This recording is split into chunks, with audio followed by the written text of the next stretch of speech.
నమస్తే welcome to టీఎస్3 news నేను సృజన ఆంధ్రప్రదేశ్ రాజకీయాల్లో రాజధాని అంశం మరోసారి వేడెక్కింది.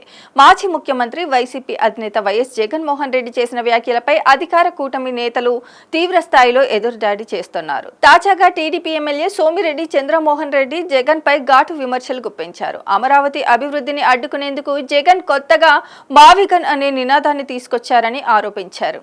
గురువారం మీడియాతో మాట్లాడిన టీడీపీ ఎమ్మెల్యే సోమిరెడ్డి చంద్రమోహన్ రెడ్డి మాజీ ముఖ్యమంత్రి వైఎస్ జగన్మోహన్ రెడ్డిపై తీవ్ర స్థాయిలో విమర్శలు గుప్పించారు. జగన్ రాజకీయ వైఖరి రాష్ట్ర ప్రజలకు పూర్తిగా తెలుసని అన్నారు. అమరావతిని వ్యతిరేకిస్తూ ఇప్పుడు మావిగన్ పేరుతో కొత్త ప్రచారాన్ని ప్రారంభించారని, ఆంధ్రప్రదేశ్ అభివృద్ధిని అడ్డుకోవాలని ఉద్దేశంతోనే ఇటువంటి వ్యాఖ్యలు చేస్తున్నారని ఆరోపించారు. ఇది అమరావతి మావిగన్ కు మధ్య పోటీ కాదని, విజనరీ నాయకత్వానికి విధ్వంసకర రాజకీయాలకు మధ్య జరుగుతున్న పోటీ అని వ్యాఖ్యానించారు.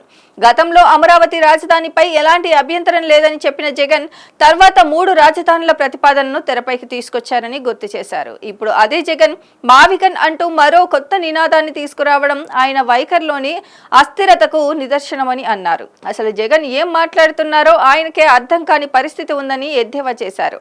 ఇటీవల లోక్సభలో అమరావతి అభివృద్ధికి అన్ని రాజకీయ పార్టీలు మద్దతు ప్రకటించాయని, అయితే వైసీపీ ఎంపీలు మాత్రం సభను బహిష్కరించి బయటికి వెళ్లారని సోమిరెడ్డి ఆరోపించారు.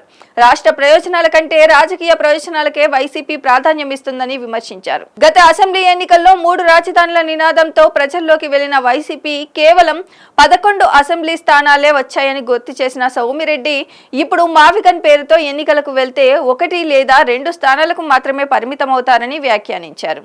జగన్ కి అసలు ఏం కావాలో ప్రజలకు అర్థం కావడం లేదని, జేబులో గన్ చేతిలో గొడ్డలి కావాలనుకుంటున్నారేమో అన్నట్లు తీవ్ర వ్యాఖ్యలు చేశారు.